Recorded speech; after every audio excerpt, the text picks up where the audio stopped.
Well, this chapter was terrible. Like no joke. I am not joking whatsoever. I'm just disappointed yet again that there's no consequences to damage, like damage that's just completely, what Bakugo went through is just unbelievable. But we'll get to that part of the chapter when we get to it. Let's just start from the first page, shall we? So right here we cut to the first page where we cut to some parts of the battlefields where we're seeing some victories, which is nice, but there are some parts of the battlefield where there shouldn't be victories whatsoever. There really shouldn't. The first one we see is Shoujo and just right there with his friends, as they're claiming victory where the hospital is.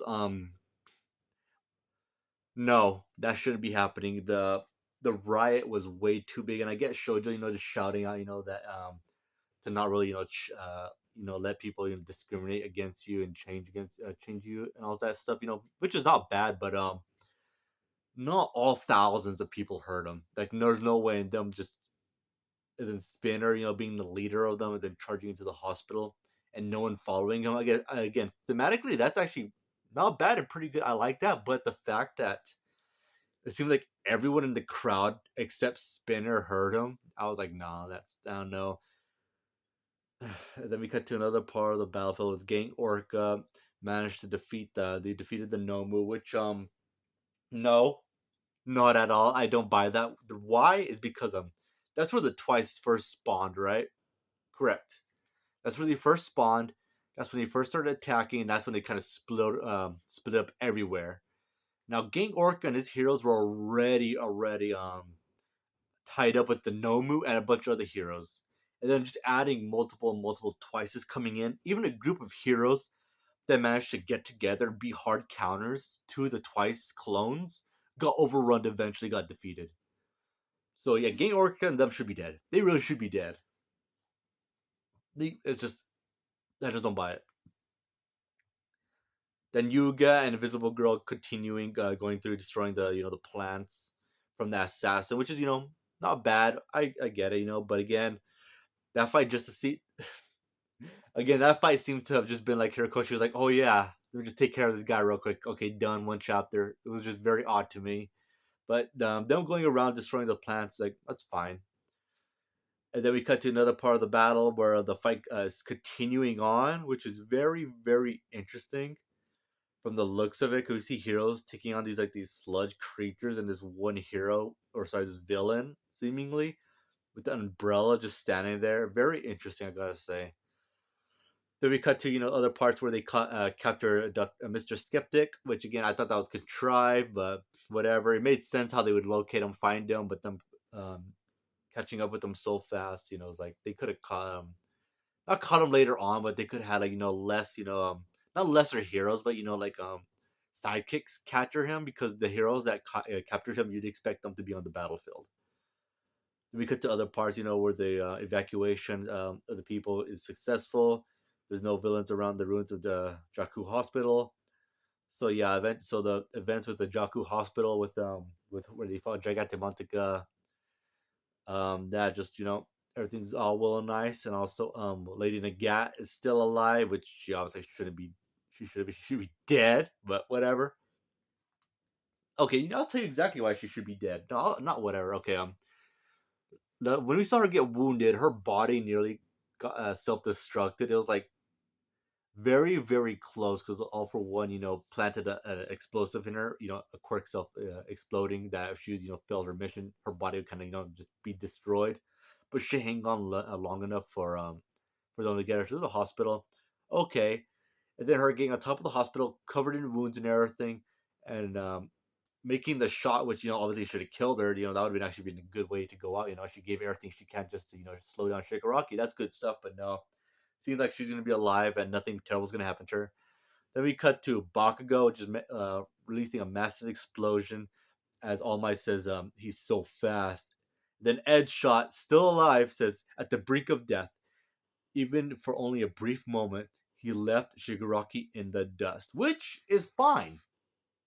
Not at the brink of death, that's retarded. But Bakugo, unlocking Plus Ultra and becoming much more powerful with his ability, in the heat of the moment when you're about to, that moments where you're about to die, but you just kick into overdrive to just keep up. That's good stuff there. But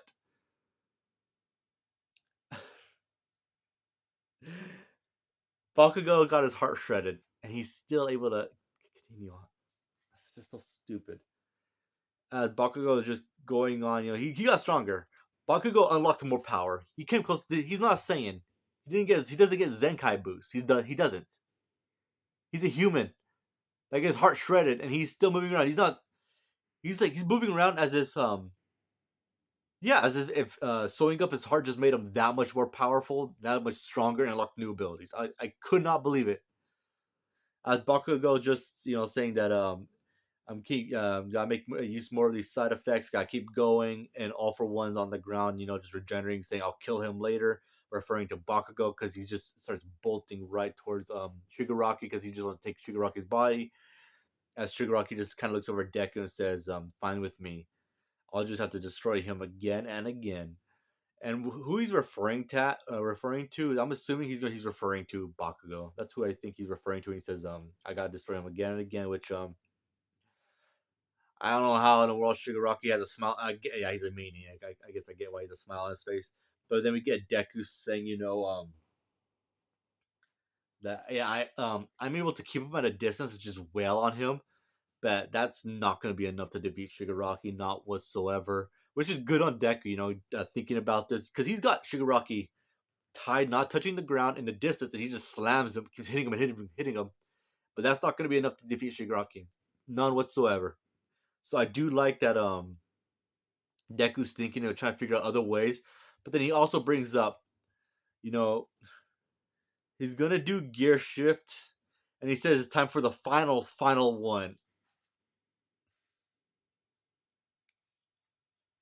Remember when they said the final gear shift was gonna be the final one, and then he used it to for Bakugo to launch Bakugo to save All Might.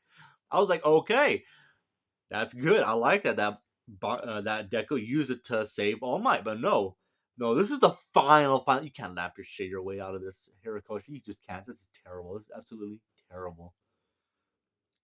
Absolutely disappointed. And then we cut to two pages with them, with Deku versus Shigaraki, and Bakugo versus All for One, as they say, go beyond. And yeah, All for One is just trying to make his way towards. He's just trying to make his way towards Shigaraki at this point. He's like, I can't, Yeah, this kid is nowhere near strong as the Hawks, not strong as the Endeavor, not strong as All Might. I don't know why, but he's just making me angry and angry and angry at him. I just can't explain it as he continues going on, but Bakugo's keeping up. As Bakugo just smiling, saying, "It's finally clicked. It's about the pain. When the twist concentrates into the palm, flows through the whole body, it hurts. It hurts like hell. But where does it hurt the most?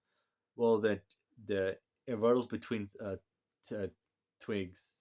Mastering it is like the key to unleash secondary explosions." So essentially, yeah, he's using the pain as an actual asset to his body, which is actually fine, and using the sweat from all of his body, not just his palms, but all of his body to just launch himself. Good stuff there. I like that. That makes sense.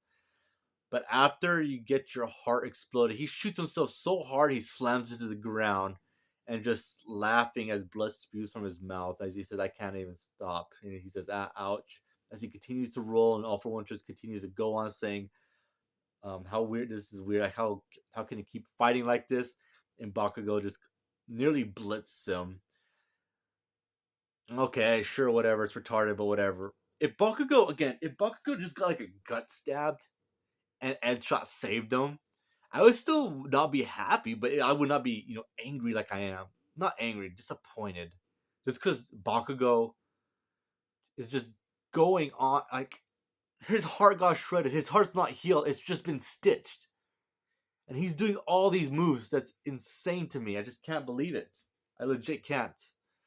And then we get actually a good moment here between Bakugo's parents, where where the mother's like, "Look, it's Bakugo," and the father's like, I can't watch my son do this." And she said, "No, it's all right. Our son, he's smiling like he always does." That's good stuff right there. I like that. It's like the parents, like the father, he can't watch his son. He can't watch this happen to his son. That's understandable. I get it. And the mother's like, no, look at him. He's smiling because that's because that's what he always does. Because that's when he does. When he's winning, he's smiling.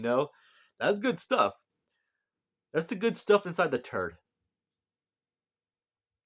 And then we cut to all for one, just getting angry and angry as he thinks back to the time with Kudo, as he's thinking, how is this? It's all because of him. It's all because of him. He got my brother's powers. My brother gave him the powers, and he's the one I hate the most. Is him. It's Kudo. I hate Kudo the most.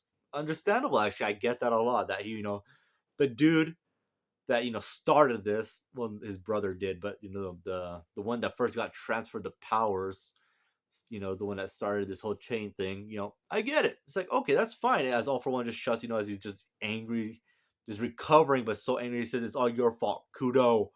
And Bakugo just laughs and says, memory fuzzy gramps, I'm Kanchan, the Bakugo, you dumbass. And him saying Kanchan, good stuff there. I like that. Again, that's just, recalling to Deku, because earlier in this chapter, all Bakugo does remember when he says, will I ever be able to surpass you, Deku? But then later on, when he's fighting in this chapter, he's thinking like, I feel like I've surpassed you, which is again not bad if his heart wasn't destroyed in the previous chapters.